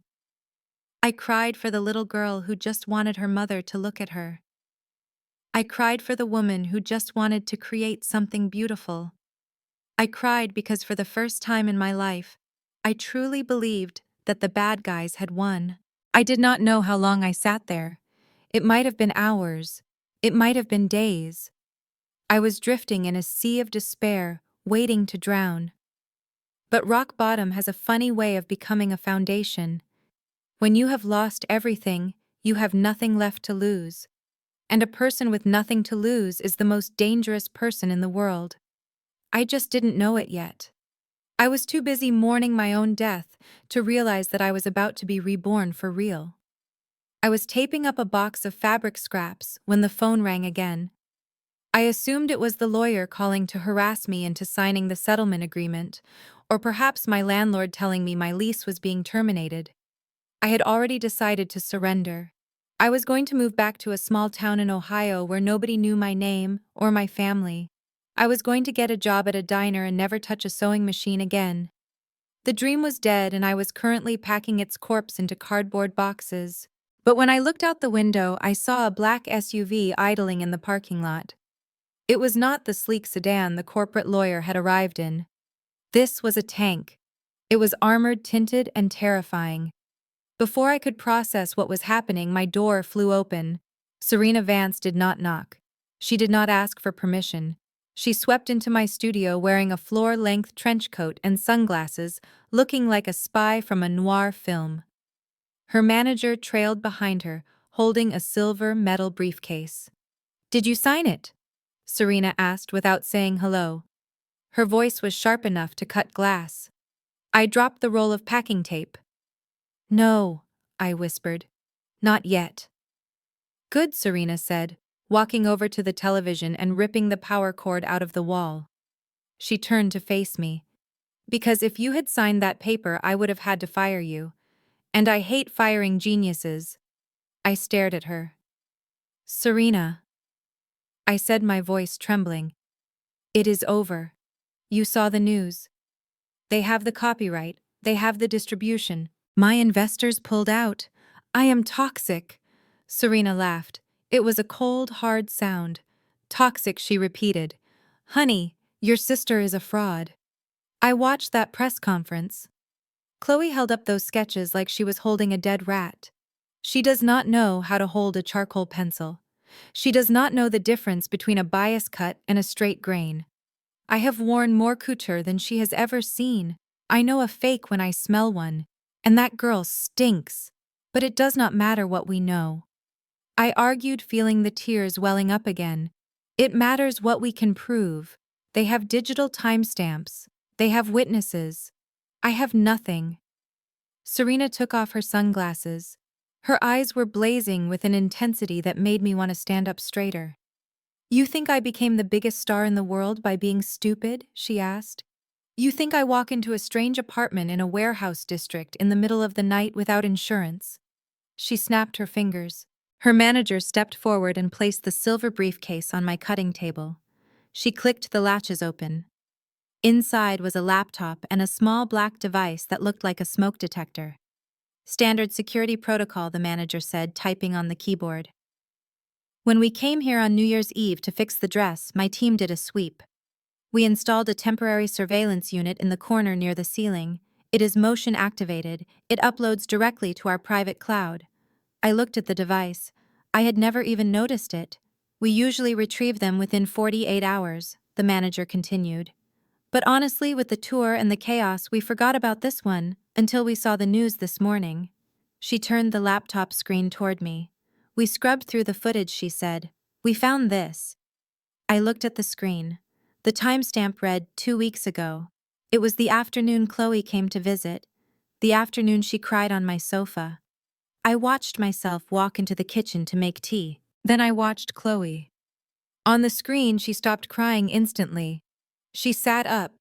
She looked toward the kitchen with a predatory focus. Then she moved. I watched her glide across the floor. I watched her pull out her phone. I watched her photograph every single page of my leather notebook. I felt sick. Seeing it happen was so much worse than imagining it. It was so calculated, so cold. Then the audio kicked in. The microphone on the camera was high quality. I heard myself in the background asking about Honey. Then I heard Chloe's voice crystal clear. She had pulled out her phone to make a call while the spyware was installing on my computer. "Mom, pick up," she whispered. Pause. "Yeah, I am here." It was so easy. She is so desperate for a friend she let me write in. "I got the sketches. I got the client list. I am installing the keylogger now." Pause. "No, she has no idea. She is making me tea right now. God, she is so pathetic. She actually thinks I care about her little problems." I almost laughed in her face when she hugged me. Pause. "Don't worry. By the time she realizes what happened, Reborn will be the biggest thing in Atlanta. And she will be back to being nobody." I watched the video end. I watched myself walk back into the room holding 2 mugs of tea. I watched myself hug the sister who had just called me pathetic. I looked away from the screen. I felt like I had been punched in the gut. All the sadness I had felt for the last few days evaporated. In its place was something hot and burning. It was rage. Pure, unadulterated rage. They did not just steal from me. They mocked me. They used my love against me. They laughed at my kindness. I looked at Serena. "We have them," I said, my voice low and dangerous. "We can sue them. We can send this to the police. We can destroy them." Serena shook her head slowly. A wicked smile spread across her face. "Sue them," she scoffed. "Lawyers are boring, Brianna. Courts take years. Settlements are quiet. Do you want money or do you want justice?" "I want them to hurt," I said. "I want them to feel what I am feeling right now." "Then we do not go to the police," Serena said, leaning over the table. "Not yet. If we release this video now, they will spin it. They will say it was a misunderstanding. They will settle out of court and disappear with their millions." She tapped the table with a long manicured fingernail. "No, we let them climb higher. We let them think they have won. We let them walk onto the biggest stage in the world." She looked at me, her eyes gleaming. "New York Fashion Week is in 5 days. Chloe and Brad have spent a fortune buying a prime slot on the runway. They have invited the entire industry. They are going to debut the collection live to the world. And we are going to be there," I asked. Serena nodded. "We are going to be there. But we are not going to sit in the audience. I still have the master control to the venue screens because I am performing the closing ceremony. And you are going to finish that parachute dress." She grabbed my hand. "We are going to hijack their show, Brianna. We are going to let Chloe walk out there and take her bow, and then we are going to show the world exactly who she is. We are going to burn their brand to the ground while the cameras are rolling." She squeezed my hand. "Are you ready to stop being the victim and start being the villain?" I looked at the laptop screen one last time. I looked at Chloe's smiling, lying face. I stood up. I walked over to the box of fabric scraps I had just taped shut. I ripped the tape off. I pulled out the midnight blue silk. I walked back to the sewing machine and turned it on. The light flickered to life. "I am not the villain," I said, threading the needle. "I am the director, and I am about to call cut." Serena smiled. "Get to work, genius. We have a show to steal." The next 5 days were a blur of secrecy and precision. Serena moved me to a private suite in New York. I worked in silence while the world outside buzzed with the hype of Chloe's launch. I saw the billboards in Times Square with my designs under her name. I saw the interviews where she talked about her sustainable vision. Every time I wanted to scream, I just sewed faster. I poured every ounce of my anger into the finale dress. It was no longer just a dress. It was a weapon. And as the lights went down on the opening night of Fashion Week, I stood in the wings, hidden in the shadows, waiting for my cue. My parents were in the front row. Chloe was backstage getting her makeup done. They thought they were the main characters. They had no idea that the extra was holding the remote control. The air inside the venue was electric, a physical weight pressing down on my chest. New York Fashion Week was not just a series of shows, it was a religion, and tonight was the high mass. The runway stretched out like a pristine white tongue, ready to taste the next big thing. And according to the program in every editor's hand, the next big thing was Chloe, ex-Brad reborn. I sat in the darkness of the technical control booth high above the seated audience. To my left sat the lighting director, who had been bribed by Serena Vance with a sum larger than his annual salary. To my right stood Serena herself, arms crossed, wearing a baseball cap pulled low, watching the scene below like a general surveying a battlefield. "Look at them," Serena whispered, pointing to the front row. "They have no idea they are sitting on a trapdoor." I looked down. In the center of the VIP section sat my parents. They looked magnificent and ridiculous all at once. My mother Viola was wearing a gold dress that clashed with the minimalist decor, beaming at the cameras like she had personally sewn every garment. My father Desmond was shaking hands with the CEO of a major department store, laughing too loudly, his chest puffed out with unearned pride. They were basking in the glow of a success they had stolen. And next to them sat the Huntingtons. Mrs. Huntington looked bored, checking her watch, clearly wondering why she was there. Brad sat on the edge of his seat, sweating slightly, trying to look like a fashion mogul, but looking more like a nervous accountant. The lights dimmed, the music started. It was a heavy bass track that vibrated through the floorboards of the booth. The show began. One by one, the models walked out wearing my soul. There was the parachute gown moving like liquid smoke. There was the reconstructed denim jacket with the sashiko stitching I had done by hand until my fingers bled. The audience gasped. Phones were raised, capturing the brilliance of the designs. I saw editors scribbling furiously in their notebooks. I saw the nod of approval from the critics. It was a triumph. My triumph. But the name on the screen above the runway said Chloe. I gripped the edge of the console. Every step the models took felt like they were walking on my heart. "Wait for it," Serena murmured, placing a steady hand on my shoulder. "Let her have the moment." The fall is higher from the top. The finale music swelled. The last model exited. The runway was empty for a heartbeat. Then Chloe stepped out. She walked to the center of the stage, bathed in a spotlight so bright it washed out her features. She was wearing a white suit, trying to look like a visionary. She waved to the crowd with a practiced humility that made me sick. She blew kisses. She pointed to our parents in the front row, mouthing, "I love you." My mother stood up, clapping frantically, wiping away tears. My father gave a thumbs up to the crowd, claiming ownership of the moment. Chloe reached for the microphone stand at the end of the runway. She was going to give a speech. She was going to tell the world about her inspiration. She was going to lie. Now, I said. I didn't shout it, I just said it. The lighting director hit the enter key on his console. On the massive LED screen behind Chloe, the giant logo of Chloe x Brad flickered. It didn't just turn off. It glitched violently, sending a jagged line of static across the 40-foot display. The music cut out instantly. The room went dead silent. Chloe tapped the microphone, confused, thinking it was a technical error.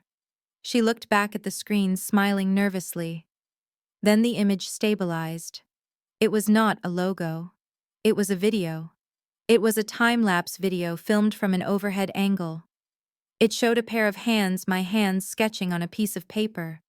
The charcoal moved across the page with frantic speed, creating the exact silhouette of the parachute dress that had just walked the runway. But it was the timestamp in the corner of the video that made the audience gasp. August 14th, 2021. 2 years ago. The video shifted. It showed another sketch, then another, then a video of me draping the fabric on a dress form in my old apartment. The timestamps were undeniable. Every single design in the collection was documented years before Chloe claimed to have invented them. Murmurs rippled through the crowd. I saw Mrs. Huntington lean forward, squinting at the screen. I saw Brad stand up, waving his arms at the tech booth, trying to get us to cut the feed.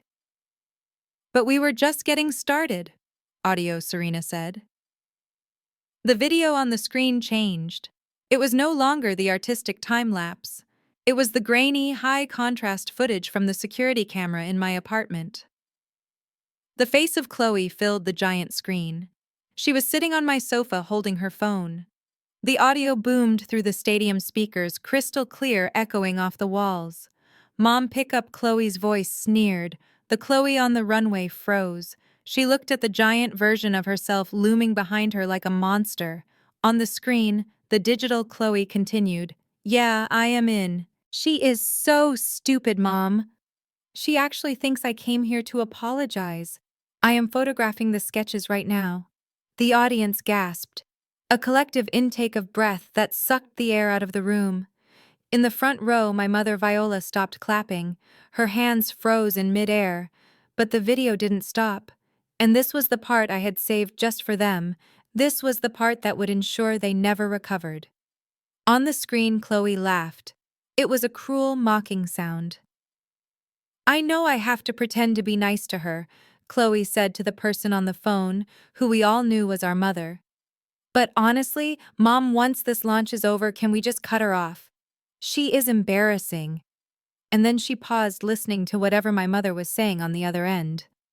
Yeah, I know Dad wants the money, Chloe continued, rolling her eyes on the giant screen. God, they are such greedy old fools, aren't they?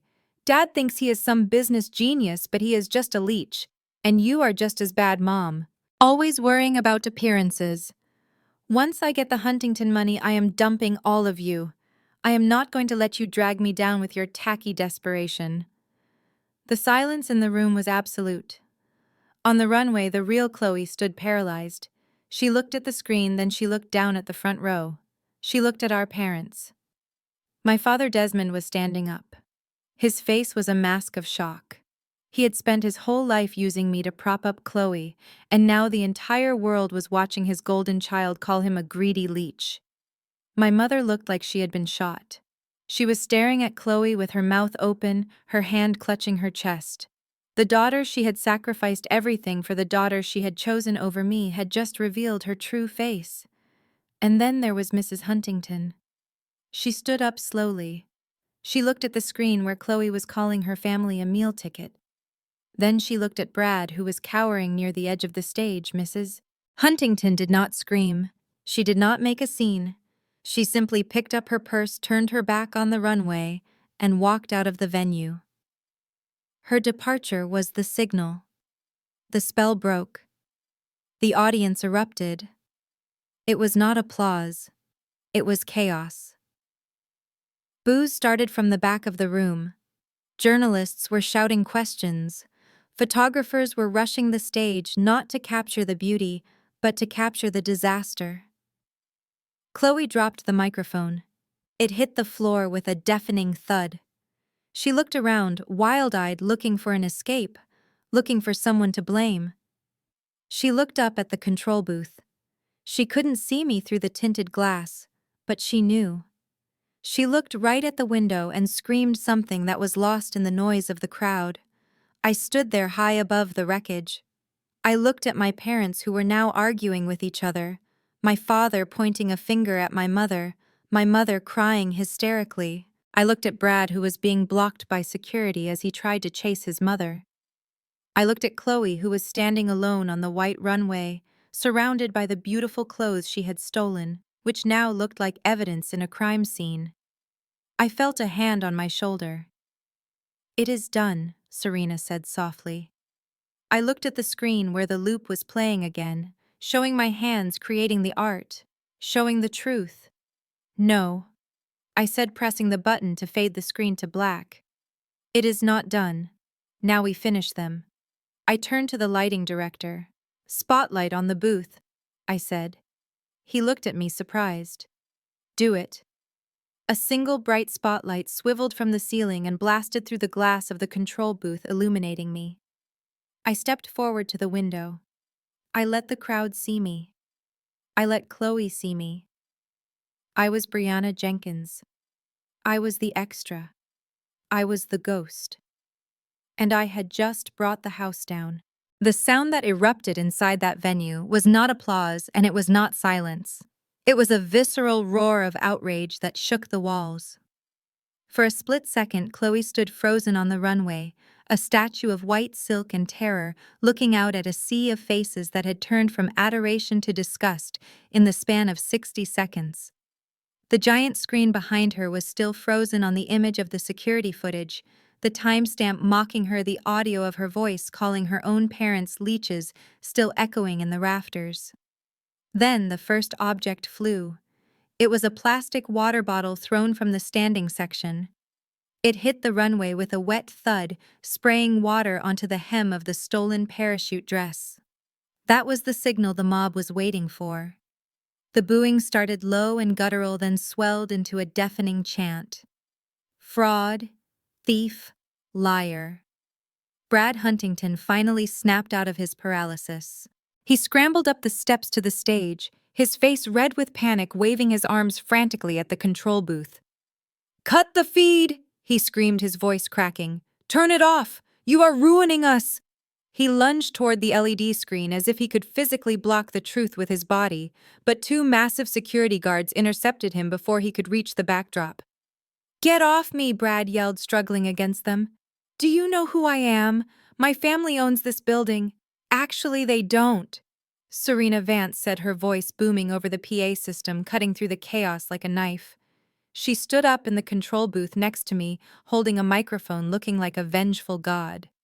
"The Huntington Family Trust pulled their sponsorship 5 minutes ago, Brad.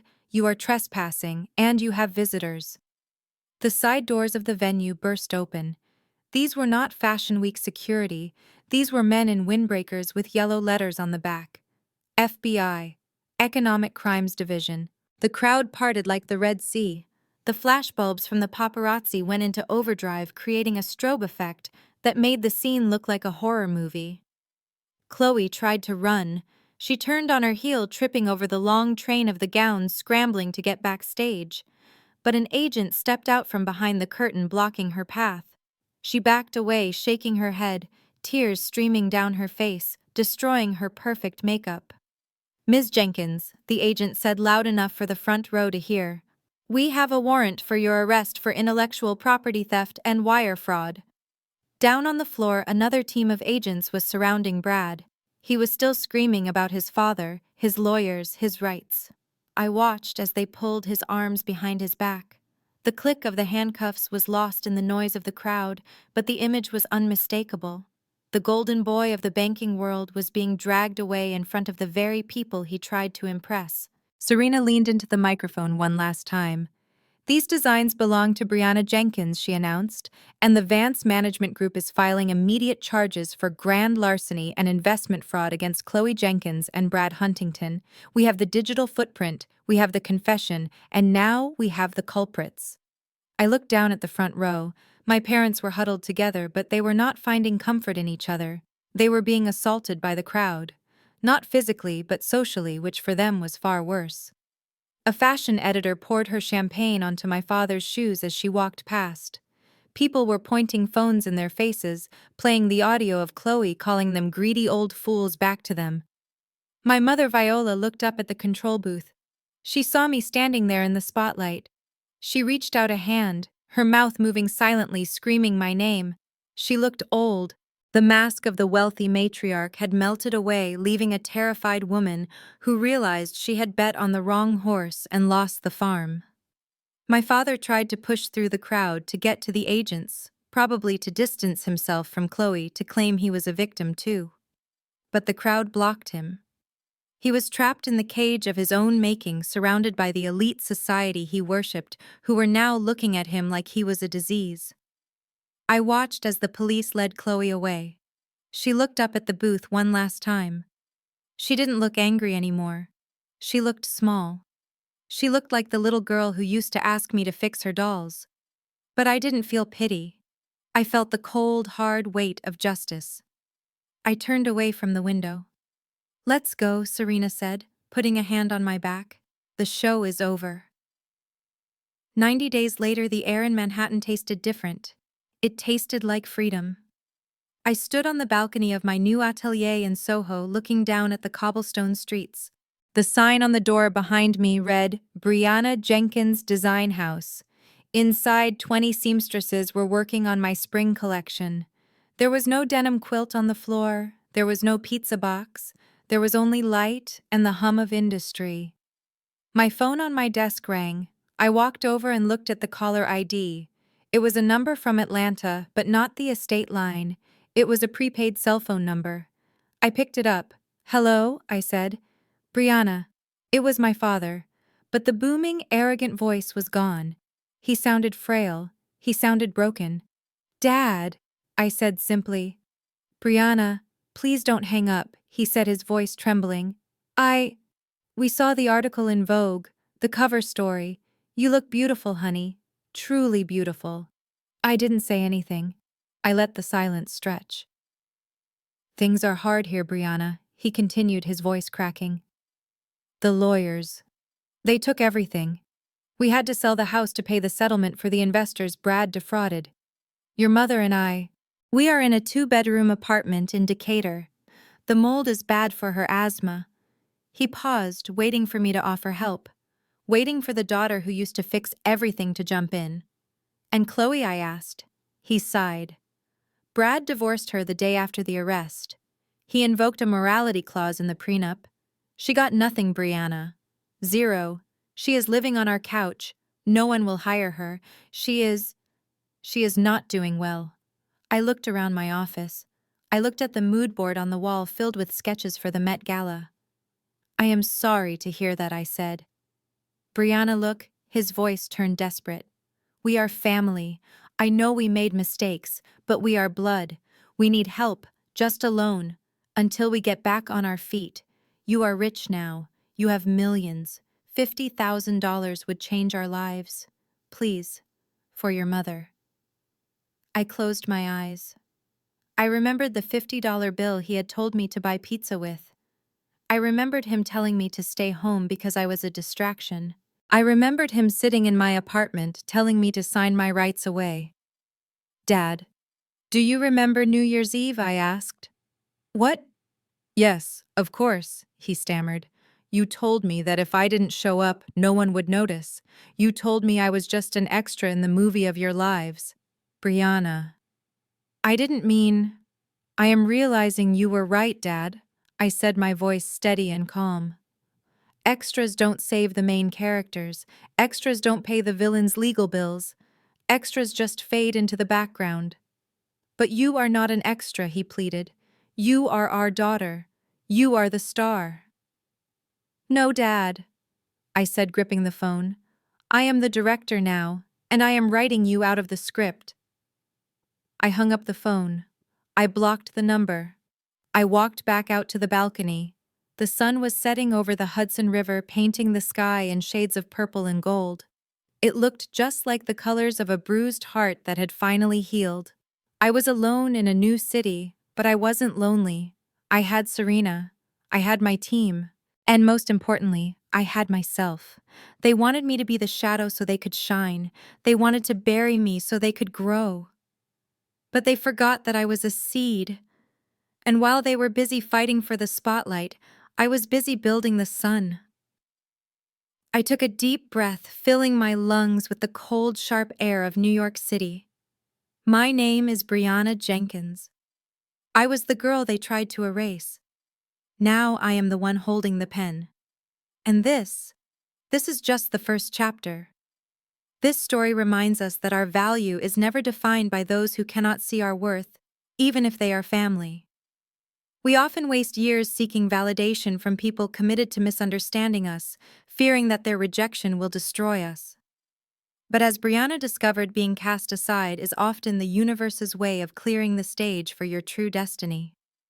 The labels others place on you, whether extra or failure, are not your reality. True freedom comes when you stop waiting for permission to shine and finally pick up the pen to write your own chapter. You are the director of your life. Hit that like button and subscribe if you are ready to reclaim your power and turn your pain into your greatest victory.